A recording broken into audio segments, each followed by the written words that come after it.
분노는 기독교에 있어서 7가지 큰 죄악 중에 하나라고 알려져 있습니다. 그러나 분노 자체가 죄는 아니죠. 희로애락의 감정이 사람에게 있지 않습니까? 화가 나는 것은 인간의 자연스러운 감정 중에 하나인데, 이 분노의 감정이 통제되지 않고 터져버리는, 그러면 이제 죄가 되는 것입니다. 사람들이 언제 분노하는가 하면은 억울한 일을 당할 때, 내가 정당한 대우를 받지 못한다고 여겨질 때, 자존심이 상할 때, 모욕을 느낄 때, 여러 가지 이유로 인해서 우리가 화나는 감정을 가지게 됩니다. 오늘 분노를 주제로 말씀을 나누려고 하는데, 본문이 들어있는 창세기 4장은 가인과 아벨의 출생 이야기로 시작이 됩니다. 1절입니다. 아담이 그의 아내 하와와 동침하매 하와가 임신하여 가인을 낳고 이르되 내가 여호와로 말미암아 등남하였다 하니라. 원문으로 볼 때에 여호와로 말미암아 등남하였다라는 표현은 내가 여호와를 낳았다, 그런 표현이에요. 좀 더 의미를 새겨서 말씀드리자면은 사단의 유혹을 받아서 아담 하와가 선악과를 따먹는 죄를 범하게 되는데, 하나님께서 여자의 후손 가운데 메시아를 보내서 사단의 머리를 상하게 할 거다. 그래서 이 하와의 몸에서 여자의 후손에서 사단을 깨부실 메시아가 태어날 그런 기대를 가지고 있는데, 가인이 그런 아들이라고 기대가 된 거예요. 그래서 이름을 가인이라고 얻었다. 여자의 후손에게 태어날 남자 메시아를 얻었다. 그런 기대에 찬 이름으로 가인이라고 짓게 됩니다. 가인에 이어서 아벨을 낳을 때는 아무런 기대가 없었는지, 아벨은 헤벨이라고 하는 단어와 비슷하거든요. 공허하다 혹은 무의미하다, 그런 뜻이에요. 큰아들 가인에게 모든 기대를 다 쏟아부어서 더 가질 기대가 없었는지, 아니면 그렇게 기대한 가인이 기대에 미치지 못하는 삶을 살아서 그런 것인지, 아무튼 무의미하다, 공허하다, 그런 뜻으로 아벨이라고 하는 이름을 지었습니다. 그런데 오늘 말씀은요, 부모와 사람들의 기대와 촉망을 한 몸에 받고 있는 가인의 제물을 하나님이 받지 아니하시고, 아무도 기대하지 않는, 그 부모조차 기대하지 않았던 아벨의 제물을, 제사를 하나님이 받으셨다는 거예요. 이것을 가인이 경험하고 화가 난 거죠.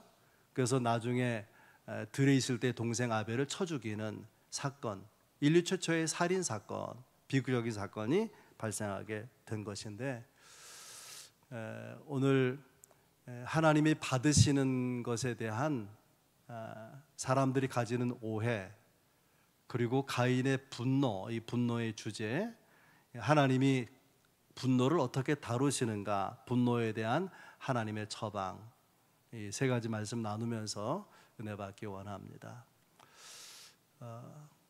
받아주심의 오해를 먼저 생각해 보겠는데요, 3절을 주목해서 볼 표현이 하나 나와요. 세월이 지난 후라는 표현. 세월이 지난 후. 원문을 직역하면은 그리고 날들의 끝으로부터, 그렇게 돼 있어요. 날들의 끝으로부터. 이 끝이라고 하는 미케츠 히브리어는 언제 사용하느냐, 심판을 말할 때에 끝이라는 말을 사용하는 것입니다. 그러니까 가인과 아벨이 태어나서 자라서 살아가는데, 하나님께서 이 두 사람의 삶에 대해서, 그 신앙에 대해서 하나님께서 검증하는 그런 때라는 분위기가 이 3절 말씀 가운데 있는 거예요. 세월이 지난 후 3절, 가인은 땅의 소산으로 제물을 삼아 여호와께 드렸고, 5절에 가면 가인과 그의 제물은 받지 아니하신지라, 그렇게 되어 있습니다. 어떤 사람들은 짐승을 잡아서 드리는 피의 제사가 아니고 곡식으로 곡물로 드린 제사이기 때문에 하나님께서 받지 않으신 것이다 라고 생각하는데 그렇지 않아요. 왜냐하면 레위기에 보면 곡물로만 드리는 제사가 있어요. 소제라고 하는 제사가 있습니다. 아벨의 제사와 비교해 볼 필요가 있는데 4절에 아벨의 제사가 나오죠. 아벨은 자기도 양의 첫 새끼와 그 기름으로 드렸더니 여호와께서 아벨과 그의 제물은 받으셨으나, 하나님이 아벨의 제사를 받았는데 그 아벨의 제물을 수식하는 특별한 표현이 나와요. 양의 첫 새끼 또 그 기름으로 드렸다. 이 첫 새끼라고 하는 것, 처음 난 것이라고 하는 것은 뛰어나다, 소중하다, 또 귀하다, 그런 의미가 있어요. 기름도 마찬가지예요. 하나님이 고기 기름 타는 냄새를 좋아하는 것이 아니라 기름이라는 단어에 귀한 것, 중요한 것, 그런 의미가 있는 거죠. 그러니까 아벨이 양의 첫 새끼와 기름으로 드렸다는 것은 가장 뛰어난, 가장 좋은 것으로 드렸다, 그런 의미가 있는 거죠. 그러면 우리는 당장 이렇게 오해합니다. 그래, 하나님께 드리는 거는 정성이 담뿍 담겨야 돼. 하나님께 드리는 예배는 정성으로 드려야 돼. 그렇게 오해할 수가 있다는 거예요. 우리가 하나님을 향해서 표현하는 것에 정성스러움이 당연히 있어야 되겠지만 오늘 이 문제는 거기에 정성이 있느냐 없느냐를 말하는 것이 아닙니다. 그럼 도대체 뭐가 문제냐? 가인의 제사와 아벨의 제사를 말할 때 이렇게 말하고 있어요. 아벨과 그의 제물은 받으셨으나 가인과 그의 제물은 받지 아니하신지라. 이 제물을 드리는 사람과 연결되어서 표현되고 있습니다. 무슨 말이냐면 하나님이 아벨을 받으셨기 때문에 그가 드리는 제물도 받으시고, 하나님이 가인을 받아들이지 않았기 때문에 그래서 가인이 드린 제물도 받아들일 수가 없었다는 것, 받으실 수 없었다는 것입니다. 그러면 왜 가인을 받아들이지 않았을까? 죄인이기 때문에 그런 거예요. 그렇게 단정적으로 말할 수 있느냐? 있습니다. 요한일서 3장 12절에 가인같이 하지 말라. 그는 악한 자에게 속하여 그 아우를 죽였으니 그가 어떤 이유로 죽였느냐? 자기의 행위는 악하고 그 아우의 행위는 의로움이라. 가인이 악한 행동을 하기 전에 악한 자에게 속해 있었다는 거예요. 악한 사단에게 속해 있었다. 그래서 악한 행위가 드러나게 된 것이라는 표현인 것이죠. 악한 자에게 속한 사람은 어떻게 살아가느냐? 하나님의 뜻대로 살질 않아요. 자기 마음대로 살고 정욕대로 살고 하나님의 뜻을 거스려서 사는 거죠. 그런 사람의 재물을 하나님이 받으실 수가 없었다는 거예요. 그러면 아벨은 의인이었을까? 선악과를 범한 아담 하와의 핏줄기를 따라서 태어난 이 아벨에게는 죄가 하나도 없었을까? 원죄가 전혀 연결되지 않는 정결한 흠결이 없는 사람이었을까? 그렇지 않아요. 아벨도 죄인입니다. 아벨이 죄인이라는 걸 어떻게 단정적으로 말할 수 있느냐? 바울은 로마서 3장에서 모든 사람이 죄를 범해서 하나님의 영광에 이르지 못했다. 의인은 없나니 하나도 없다. 모든 사람이 죄인이라고 말하고 있습니다. 아벨이 죄인임에도 불구하고 그와 그의 제물을 하나님이 받아주신 거예요. 당연히 우리는 물음표가 붙죠. 왜 그러셨을까? 무엇 때문일까? 히브리서 11장 4절에 답이 있어요. 믿음으로 아벨은 가인보다 더 나은 제사를 하나님께 드림으로 의로운 자라 하시는 증거를 얻었으니 하나님이 그 예물에 대하여 증언하심이라. 좀 복잡한데요, 의로운 자라는 증거를 받았대요. 왜냐하면 제물을 받았으니까. 제물을 받으신 자체가 아벨이 의로운 자라고 하는 증거야. 의로운 자의 제물만 받으시니까. 그런데 어떻게 아벨이 의인이 된 것이냐? 이렇게 말하죠. 믿음으로 아벨은. 여러분 믿고 하나님의 자녀가 되지 않았습니까? 우리가 믿음으로 예배하지 않습니까? 그런데 이 믿음이요, 에베소 2장 8절에 보면 은혜라고 말하는 거예요. 그 은혜로 말미암아 믿음으로 구원을 얻었으니 이것이 너희에게서 난 것이 아니요 하나님의 선물이라. 그러므로 자랑할 것이 없다는 거예요. 믿음으로 구원받았는데 그 믿음도 하나님 주신 은혜였기 때문에 내가 구원받는데 내가 자랑할 것이 없다, 그런 이야기입니다. 그러면 아벨을 의로운 자라고 여기시는 것은 뭐가 중요하냐? 하나님이 아벨을 의롭다고 하시고 그리고 예수 그리스도의 의를 그에게 덧입혀 주신 거예요. 하나님께서 은혜로 아벨에게 믿음을 주시고 믿는 아벨을 그리스도의 의로 덧입혀 주시죠. 좀 복잡한 이야기죠. 결론은 아벨의 의로움의 근거는 하나님이고 예수 그리스도라고 하는 것입니다. 오늘 본문 4절을 우리가 생각해 보면 분명해져요. 4절에 아벨은 자기도 양의 첫 새끼와 그 기름으로 드렸더니, 이 양의 첫 새끼가 소중하다는 의미가 있다 그러지 않았습니까? 더 중요한 의미가 있어요.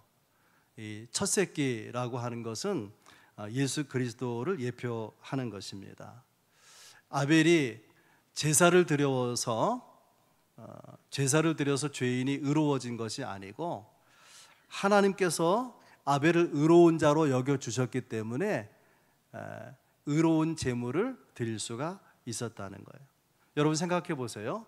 구약시대 죄를 지으면 제물을 잡아서 제물의 피를 제단에 뿌려서 그 제물을 번제물로 드려서 죄를 용서받아요. 얼핏 보면은 제물을 드렸기 때문에 죄가 용서된 것처럼 보이잖아요. 그러면 큰 죄를 지면 큰 제물을 드리면 되는 것입니까? 그런 게 아니죠. 하나님께서 죄인이 제물을 드릴 때에 그 믿음을 보시고 제물 드리는 자의 죄를 용서하신다라고 하나님이 정하신 거예요. 그러니까 제물을 드려서 의로워지는 것이 아니라 하나님이 정하신 그 말씀을, 그런 제도를 정하신 하나님을 믿는 믿음을 보시고 의롭다고 하시는 거예요. 그리고 제물을 받으시는 것입니다. 성경에 보면 처음 난 것은 다 내 것이라, 내게 돌리라, 그렇게 말하잖아요. 이게 장자권, 하나님이 장자권이 내게 있다라고 말씀하시는 것인데, 그런데 이상하게도요, 모든 처음 난 것 다 내 것이다 라고 하신 하나님이 많은 경우에 그 처음 난 장자를 택하지 않는 거예요. 이상하게도 하나님이 장남을 싫어하시나? 그런 오해가 생길 정도로 에서와 야곱 중에 누구를 택하죠? 야곱을 택하는 거예요. 야곱의 12아들 가운데 루벤, 큰 아들을 선택하는 것이 아니에요. 정치적인 그 장자권은 유다에게 넘어가죠. 신앙적인 장자권은 레위에게 넘어가지 않습니까? 뭘 말하는 거냐면 하나님께서 사람의 처음 난 것 장자권을 선택하지 않는 이유는 하나님이 선택한 장자가 따로 있기 때문에 그래요. 그가 누구죠? 예수 그리스도인 거예요. 그러니까 아벨이 알았던 몰랐던 하나님께서 아벨에게 믿음을 주시고 그리고 하나님 제물을 드릴 때에 예수 그리스도의 의가 아벨에게 씌워진다 그 말이에요. 제물을 드렸기 때문이 아니라 믿음으로 의롭다함을 받는 거죠. 이 믿음을 하나님이 주신 거예요. 그래서 우리가 받아들이는 것은 우리의 정성 때문이 아니라는 거예요. 정성스러운 기도 때문에, 정성스러운 예배 때문에, 정성스러운 헌물 때문에 우리가 받아들여지는 것이 아니라 예수 그리스도 때문에, 그분의 은혜 때문에 우리가 받아들여지는 거예요. 우리 정성스러움은 그 은혜에 대한 응답으로 드려지는 것이라는 것을 잊지 않기를 바랍니다. 어려운 내용이지만 굉장히 중요한 거예요. 여기서 우리의 신앙의 분수령이 생기는 것입니다. 두 번째 주제, 세 번째는 쉬워요. 가인의 분노. 3절, 세월이 지난 후에 가인은 땅의 소산으로 제물을 삼아 여호와께 드렸고. 가인이 뭘 드렸을까요? 땅의 소산, 땅의 열매. 열매는 그냥 생기는 게 아니에요. 농사가 한 해를 수고하고 그 결과로 열매가 달리는 거죠. 땅의 소산 열매를 드렸다는 것은 자기가 수확한 것 중에 가장 좋은 극상품을 드렸다는 거예요. 자기의 최선을 하나님께 드렸다는 것입니다. 그런데 어떻게 되느냐? 5절에 보면 가인과 그의 재물을 하나님 받지 않으셨다는 거예요. 이 받지 않았다는 원문의 표현은 뭐냐면은 하나님께서 보지 않으셨다는 거예요. 가인은 극상품으로 최선을 다해서 하나님 앞에 재물을 드리는데 가인도 가인이 드리는 재물도 본체 만치 하시는 거예요. 아예 그냥 안 보시는 거예요. 화가 나지 않겠어요? 그래서 이 가인의 안색이 변했다라고 본문이 기록하고 있습니다. 안색이 변한다는 말은 얼굴을 떨군다는 거예요. 고개를 숙인 거예요. 하나님은 가인을 보지 않으시고 가인이 드리는 재물도 그냥 눈을 감으시는 거예요. 안 보려고 하는 거예요. 그런 하나님을 가인도 보기 싫은 거예요.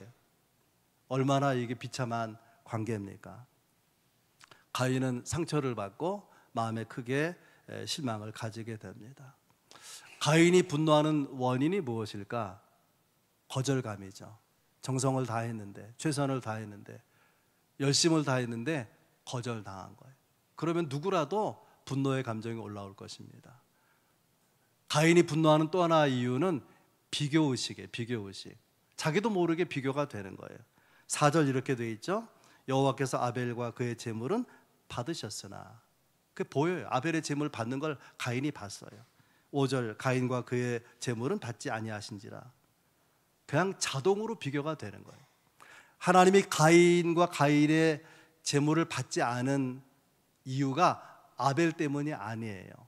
그런데도 아벨 때문인 것처럼 비교가 되는 거예요. 그래서 속에서 화가 나고 질투심이 올라오는 거죠. 그래서 마음이 흔들리면은요, 제대로 보지 못해요. 객관적으로 보지 못하고 보게 되는 대로 보는 거예요. 듣고 싶은 것만 듣고 보고 싶은 것만 보는 거예요. 마음의 유연성을 잃어버리고 생각의 탄력성을 잃어버려요. 다 그가 잘못 생각하고 있는데 자기 자신만 몰라요. 왜냐하면 질투가 끌어오르니까, 비교의식에 살아 마음이 불편하니까 판단이 흐려지게 되는 거죠. 다윗이 블레셋 군대를 물리치고 돌아올 때에 여인들이요 이렇게 말하죠. 사울은 천천이고 다윗은 만만이라. 천천도 귀한데 비교했잖아요. 다윗과 다윗은 만만. 이 소리가 사울 왕의 귀에 들려지게 되니까 질투심으로 화가 치밀어 오르는 거예요. 그래서 수금을 타고 있는 다윗을 향해서 창을 던져 죽이려고 했어요. 다윗이 누굴까요? 다윗은 사울의 사위입니다. 사울이 왕으로 통치하는 나라의 가장 뛰어난 명장이에요. 사울의 지금 왕으로 통치한 그 나라가 존재하는 가장 결정적인 공로는 다윗이 세운 거예요. 그런 다윗을 죽이려고 해요. 무엇 때문에? 질투심 때문에. 비교로 인한 질투심 때문에 그렇다고 말이죠. 왜 가인이 분노하느냐? 신앙적으로 생각할 때는 자기 성찰에 실패해서 그런 것입니다. 이 가인은 하나님이 불공평하다고 생각을 해요. 근데 이것이 누구 생각이냐면 지 생각이에요. 객관적인 것이 아니에요. 하나님의 생각이 잘못된 게 아니라 말이에요. 이기적이고 자기중심적인 생각으로 이 사건을 보고 있으니까 분노가 치밀어 오르는 거죠. 사람이요 이렇게 화가 치밀어 오르면은 자기를 살펴봐야 되는데 나를 화나게 만든 사람에게 집중합니다. 그리고 이 문제의 원인이 내 안에 있는데도 다른 사람에게서 문제 해결을 찾는단 말이죠. 다른 사람에게 원인을 찾으려고 하는 거예요. 해결이 안 되는 거죠. 만약에 가인이요 제사를 안 받아주신 건 마음이 상하건 분명한 사실이지만은 하나님께 물어요. 하나님, 왜 동생의 제사는 받으시고 내가 드린 건 안 받으셨습니까? 그럼 주님이 대답해 줬을 거 아닙니까? 그럼 이해할 수 있을 것인데, 또 기분은 나쁘지만 왜 내 제사는 안 받으셨을까 하고 깊이 생각해 보면 자기에게 뭐가 문제가 되는지, 하나님과 관계가 걸려있는 게 무엇인지를 깨닫게 되었을 것입니다. 그렇다면 분노로 큰 문제를 일으키기 전에 이런 사건이 자기 인격과 신앙을 성숙하게 하는 기회가 되지 않았겠습니까? 유명한 전도자 무디 목사님이 미국의 큰 집회 요청을 받고 며칠 일찍 갔어요. 다 집회 준비를 이렇게 살펴봐야 되니까. 그런데 아침에 일어나 보니까 신문에 대문짝하게 무례한 전도자 무디, 교만한 전도자 무디 이렇게 기사가 난 거예요. 스태프들이 보고 깜짝 놀래가지고 무디 목사님도 와가지고 아니 이럴 수가 있습니까? 뭐 잘못한 일이 없는데. 근데 사연이 있어요. 사연. 그게 뭐냐면 기자들이 와가지고 인터뷰 요청을 하는데 아무에게도 허락을 안 한 거예요. 너무 바쁘니까 그렇게 만나 이야기할 시간이 없단 말이에요. 그러니까 무례한 전도자 무디라고 기사가 난 것이죠. 무디 목사님의 반응이에요. 무디 목사 이렇게 말합니다. 사실은 말이야 기자들이 기사에 낸 것보다 훨씬 나는 교만한 사람이야. 그 정도 써주면 잘 써준 거지. 하나님께서 더는 교만하지 말라는 사인을 내게 보내신 거야. 그리고 넘어갔다. 그래서 훌륭한 전도자 아니겠습니까? 우리는 여러 가지 이유로 분노합니다. 분노는 다스려져야 돼요. 그래서 하나님께서 처방을 내리시는데 첫 번째는 자신을 살피라는 거죠. 6절에 보면 여호와께서 가인에게 이르시되 내가 분하여 함은 어찌 됨이며 안색이 변함은 어찌 됨이냐. 왜 분노하느냐 그 말이야. 왜 분노하느냐. 분노하는 이유가 뭐냐. 그거 생각해 보라 라는 것입니다. 그렇게 자기를 돌아보며 생각해 보았더라면은 그러면은 기분 나쁜 것을 넘어서서 내가 이거 잘못했구나 돌이키면 끝나는 거죠. 돌이키면 잘못된 거 고치면 그냥 되는 거 아니겠습니까? 그래서 가장 기본적으로 생각해 보라는 거예요. 어찌 분노하는지, 어찌 화를 내는지. 두 번째는 잠시 화를 멈추라는 거예요. 잠언 16장 32절에 노하기를 더디하는 자는 용사보다 나으니라. 그런 얘기를 들었어요. 화가 나면 아내가 남편 때려주고 싶대요. 그런 마음이 일어날 수 있어요, 없어요? 여러분 아닌 것 같은 표정이지만 있어요. 그래도 때리면 문제가 되는 거예요. 때려주고 싶어서 때리면 문제가 된다고 말이죠. 그런 순간에 분노를 발산하는 것을 정지하는 거예요. 타임 아웃. 잠시 멈추는 거예요. 몇 초를 화내는 걸 멈추면, 그 폭발하는 것을 한 1분이라도 멈추면 상당히 분노의 감정이 가라앉을 수 있는데 그걸 못 참고 터뜨려 버리는 거예요. 산통 다 깨지죠. 어떤 경우는 회복 불가능한 상태에 이르기도 하는 것입니다. 여러분 화가 나면 잠시 분노를 멈추는 자기 나름의 방법을 가질 수 있기를 바랍니다. 나는 침을 3번 삼킨 다음에 화를 낼 거다. 지금 화가 나지만 나는 하나에서 20까지는 센 다음에 그 화를 낼 거다. 그런 문제가 생기지 않는 거예요. 나름의 방법을 가질 수 있길 바라요. 노하기를 더디하는 자는 용사보다 나으니라. 지혜자의 말이에요. 지혜자의 말. 하나님께서 가인에게 주는 적극적인 처방이 뭐냐면 죄를 다스리라, 분노를 다스리라 그런 말이죠. 7절에 있어요. 죄가 문에 엎드려 있느니라. 죄가 너를 원하나 너는 죄를 다스릴지니라. 문에 엎드려 있다. 이거 뭐냐면 맹수가요, 저 문 안에 먹잇감이 있어요. 문 열고 나오면 그냥 잡아먹으려고 낮은 자세로 움키르고 있는 걸 말하는 거예요. 베드로 사도는 이렇게 말합니다. 마귀가 우는 사자같이 두루다니며 삼킬 자를 찾나니. 발견되면 그냥 삼키겠다는 거예요. 발견되면. 꽃 같은 그런 의미죠. 도사리고 있다가 문을 여는 순간, 틈을 보이는 순간 덮치겠다. 잡아 먹히지 말라 그런 말이죠. 죄가 너를 원하나 너는 죄를 다스릴지니라. 우리가 많이 쓰는 영어 단어로 말하면 그 분노를 컨트롤하라 그런 말이에요. 컨트롤하라. 다시 말하면 이 분노의 감정을 내가 컨트롤할 수 있을 때에 다스려야 된다는 거예요. 그 한계 지점을 넘어서면 본인이 걷잡지 못해요. 본인이 화내고 더 열받아 걷잡지 못하게 되는 것입니다. 히브리 격언 중에 이런 말이 있어요. 죄는 처음에는 손님 같다. 낯선 손님같이 다가오는데 영접을 하고 그와 함께 시간을 보내고 나면은 손님이 주인 노릇한다는 거예요. 죄가 그렇고 분노가 그렇다는 것입니다. 그래서 너는 죄를 다스리라라고 말하는 거죠. 다스릴 대상이 누굴까요? 자기 자신이에요. 화가 날 때, 또 내게 분노가 일어날 때 나를 다스려야 돼요. 나를. 누군가가 미워지고 화가 나고 그럴 때에 여러분 이렇게 생각해 본 적 있습니까? 하나님은 나를 마스터피스, 하나님의 걸작품으로 만들려고 여러 하나님 환경을 내 앞에 이렇게 설정하는 거예요. 놓아두시는 건데 그 가운데 뭐가 있냐면 화나게 되는 상황이 그 가운데 들어있는 거예요. 이걸 잘 통과하면은 하나님이 더 잘 나를 원하시는 아름다운 모습을 빚어갈 수가 있다는 거죠. 여러분 꼭 기억할 수 있길 바랍니다. 하나님이 나를 좋은 작품 만드는 과정은, 설정은 내가 바라는 것만 있는 게 아니에요.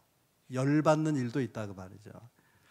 그러면 나를 어떻게 다스릴 것이냐, 성경에 두 가지 적극적인 방법을 소개하고 있는데, 첫째는요, 오늘 본문에 나오는 것은 선을 행하라는 거예요. 7절에 나와 있어요. 내가 선을 행하면 어찌 낯을 들지 못하겠느냐, 선을 행하지 아니하면 죄가 문에 엎드리느니라. 여기 강조점은 행한다는 데 있어요. 선을 어떻게 하는 거? 선을 행하는 데에 강조점이 있어요. 네가 선을 생각해라, 선을 사모하라. 그것이 아니라 선을 실천하라는 거예요. 지금 화가 나는데 사랑의 행동을 하라는 거예요. 그러면 미움의 문제가 해결되는 거예요. 선으로 악을 이겨야 돼요. 선한 행동으로 악을 이기는 거예요. 사랑의 행동으로 미움을 이기는 거예요. 희생의 삶으로 부조리를 이겨나가는 거예요. 그러면 우리는요, 마음 때문에 행동하게도 되지만 행동을 바꾸면 마음이 따라오기도 하는 거예요. 그래서 하나님께서 가인을 향해서 선을 행하라는 거예요. 마음 따라오는데 시간이 걸리니까 먼저 선을 실천하라, 그렇게 말씀하시는 것입니다. 신약 성경에는 보다 영적으로 분노를 이기는, 죄를 이기는 적극적인 방법으로 성령으로 충만하라. 바울이 에베소서 5장 18절에서 그렇게 말합니다. 오직 성령으로 충만함을 받으라.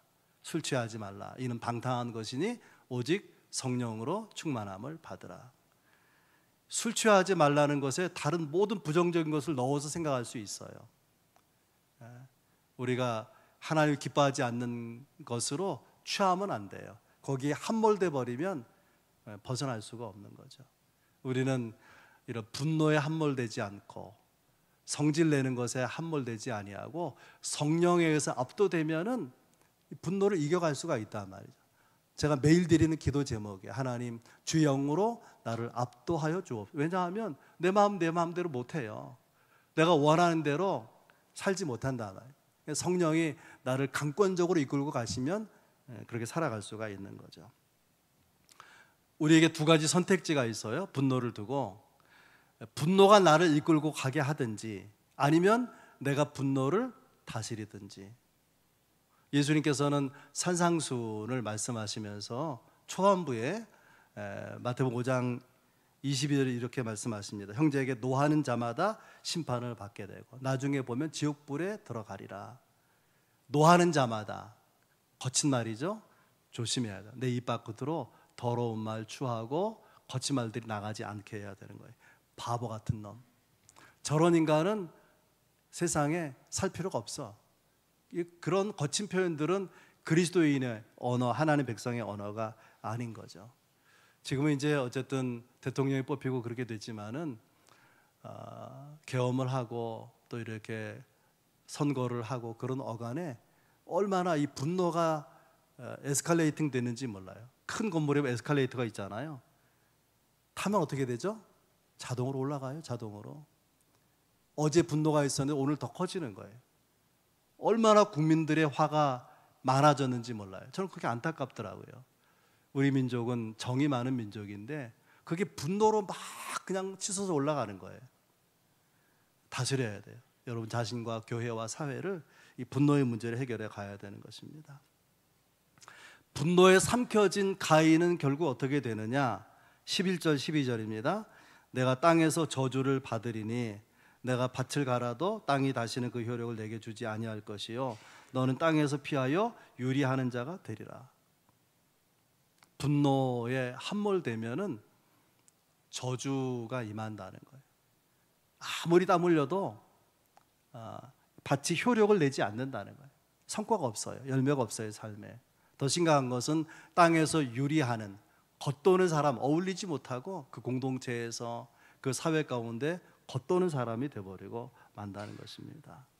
여러분, 누군가를 미워하고 원망하고 그래서 분노하십니까? 그러면 결국 자기의 삶을 무너뜨리는 거예요. 자기의 발밑을 허무는 거예요.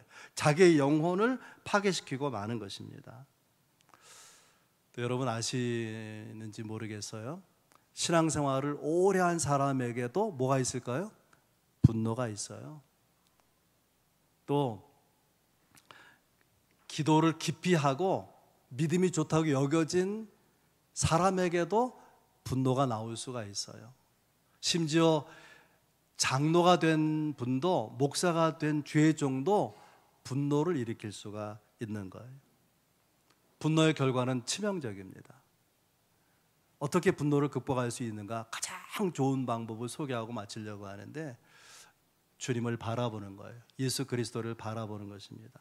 히브리서 12장 2절에 믿음의 주여 또 온전하게 하시는 이인 예수를 바라보자.